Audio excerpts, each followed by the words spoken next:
Event industry is evolving faster than ever, and 2025 promises some game-changing trends. Hello everyone. Welcome to Eva Talk by 10 times. I'm your host, Sonia Agrawal, and today we have an amazing topic, shaping the future. Key predictions for the event industry in 2025.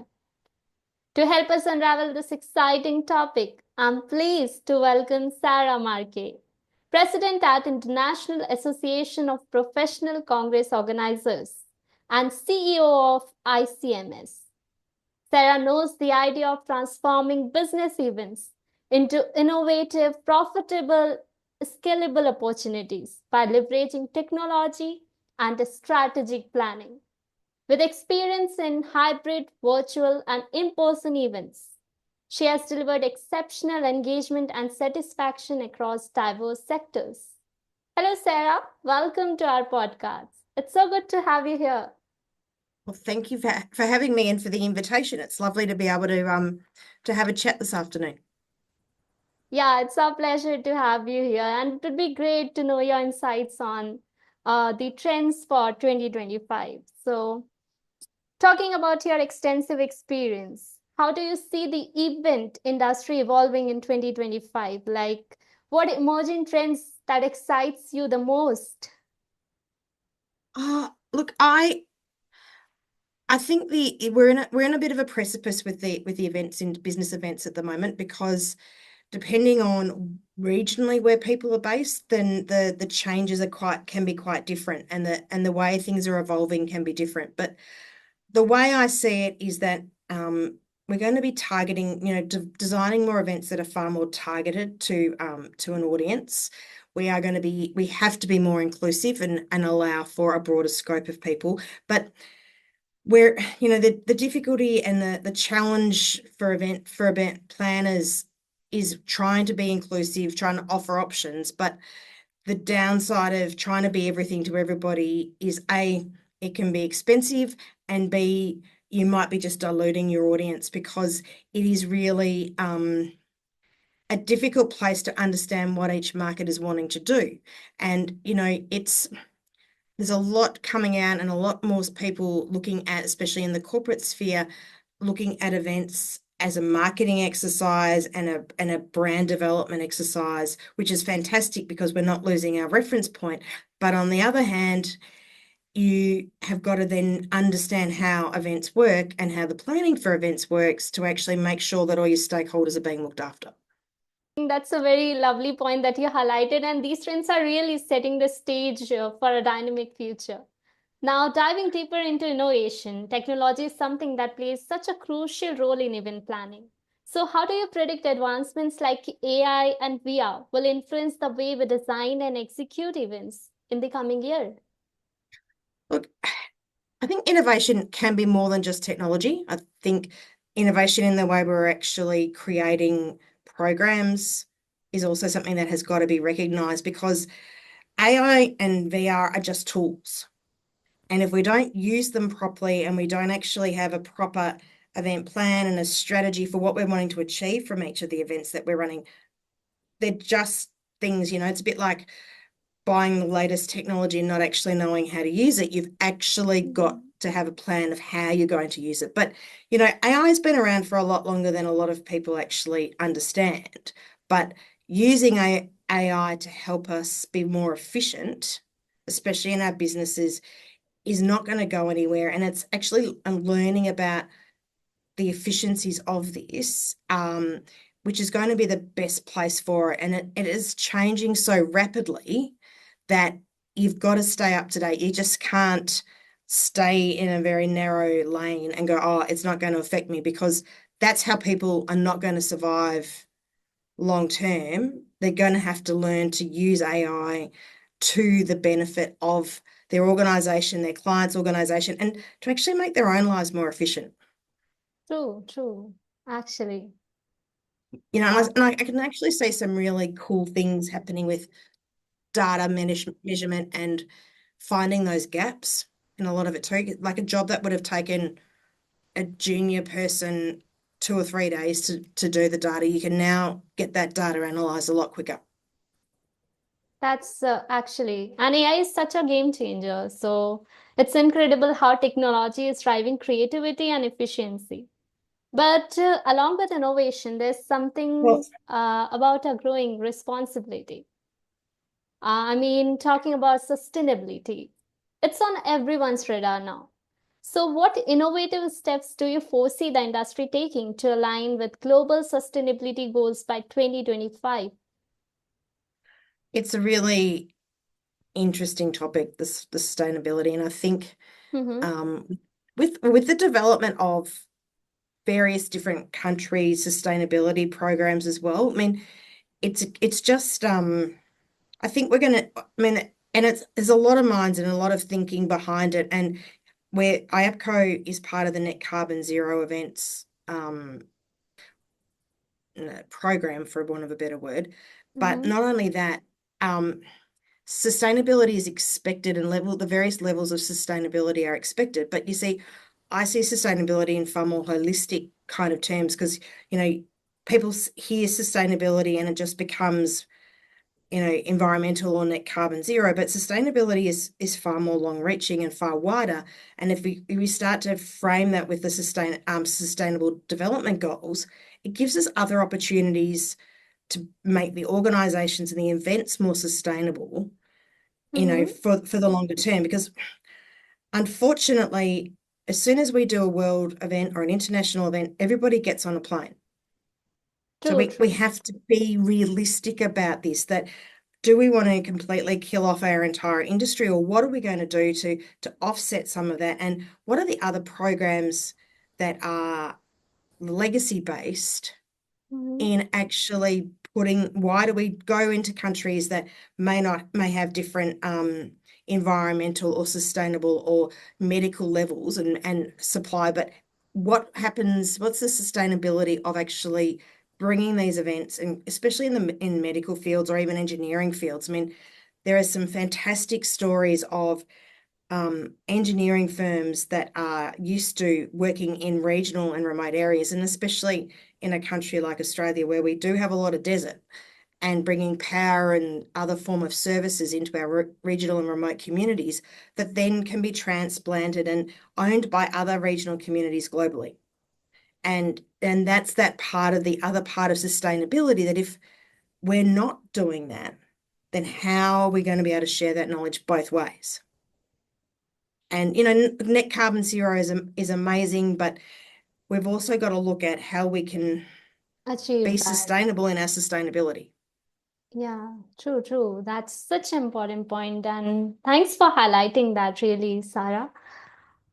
So basically, sustainability is a need of the hour. And when we strive for a Mm, greener future, the world is becoming more connected, with yeah. travel restrictions easing and global connectivity improving. So, how do you see the balance shifting between global and localized events in 2025? Look, it's a really tricky one because I live in a very remote place. Mm-hmm.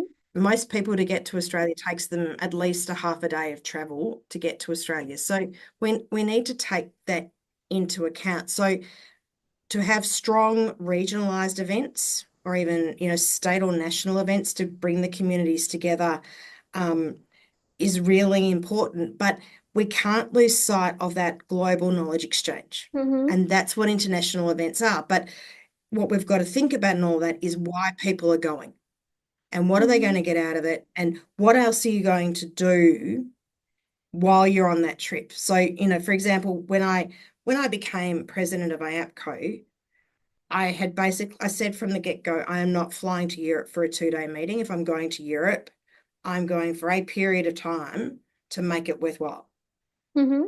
And that's what you have to think about. But, I mean, and as soon as you get on that plane, it's time, it's money, it's all those kinds of things. So what do we need to do to actually change the way the events are being done and produced to target a local audience? People are not really wanting to um, pay a lot of money to go to an international conference and have a lot of speakers present virtually. They want to touch and feel. We craved, after those years of the pandemic, of not having that person-to-person contact and in-person contact, and Mhm. how different it actually changes the dynamic of relationships. So we have to harbour that, but we also have to make the time that people spend together and they travel worthwhile for them.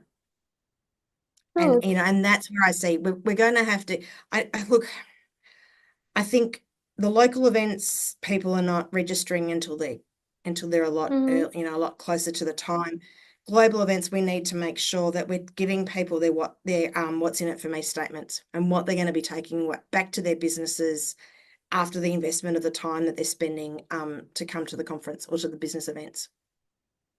That's an interesting outlook, and I think it will certainly redefine the way we experience events worldwide. So, speaking about redefining things, what strategies or approaches do you think will reshape how organizers measure success and monetize their events in the coming years?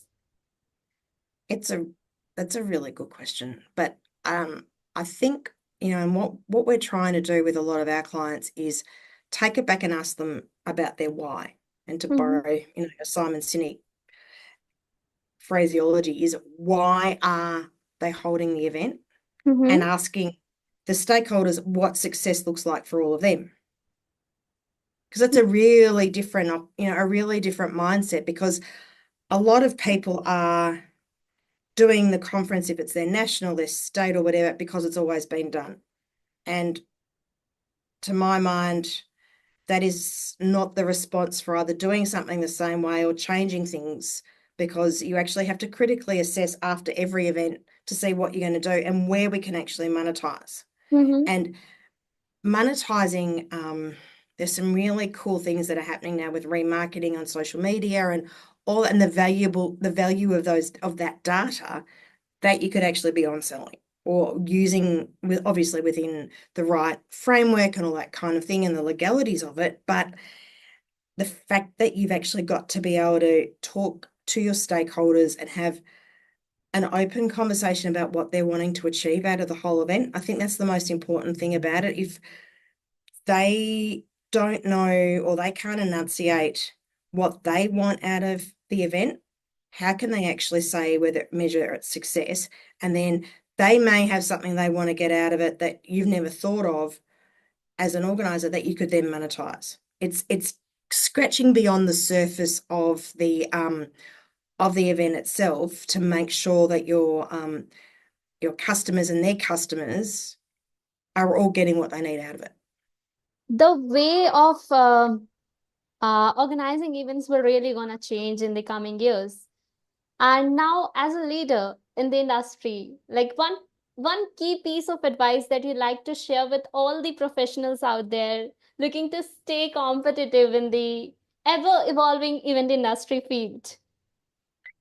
Look, if there is advice I can give for the next generation or anyone, it's you've actually got to keep reading and you've got to keep an open mind, but you've also got to be who you are. And it sounds quite philosophical and it doesn't really mean to be, but yes, you can be a chameleon in certain situations and blend in with an audience, but you can't lose sight of your own ethics and your own personal values. And they're the kind of things you need to bring to the table, um, and not being afraid of change. I mean, change for change's sake, I've never really liked, but change when it can be really exciting and embracing and new opportunities is something that really has to be embraced fully, because you're not going to survive. I mean, I've been around, well, this has been an industry and a business that I've been part of quite literally all of my life. Mhm. And it's a multi-generational family business. So if I didn't, when I first started, we were typing in on not on a Windows-based registration system, retyping people's names, everything was manual. Now, if we'd not actually changed, the businesses wouldn't survive, because, we're learning to monetize our own value in a different way. And it's about our intellectual value now, not necessarily about our commoditized value. And that's a really important thing in how, um, you need to actually value what you have intellectually and how that can help. But I think the other thing about it too is building up, and staying ahead is about building up your networks, it's about building up your mentorship. And you learn sometimes that serendipity doesn't happen unless you actually put yourself out there and go to things. And there have been some fairly amazing opportunities that have come my way just because I was there. So don't be afraid of going to events and going to our own industry events, because that's where you're going to pick up some absolute nuggets of gold. True. And again, we have come to this conclusion of being adaptable in this industry. Totally. Actually, You have to. You totally have to, otherwise you will die. True. That's very true. And I think it applies to every field. Like you have to be adaptable and keep changing with the trends. Yeah. And you don't have to be the first, but you don't want to be the last.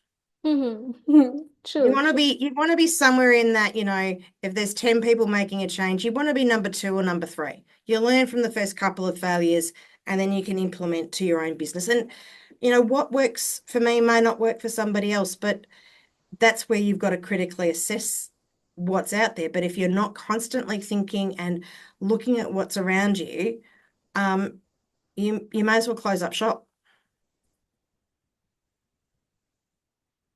So that was brilliant thing to wrap the conversation.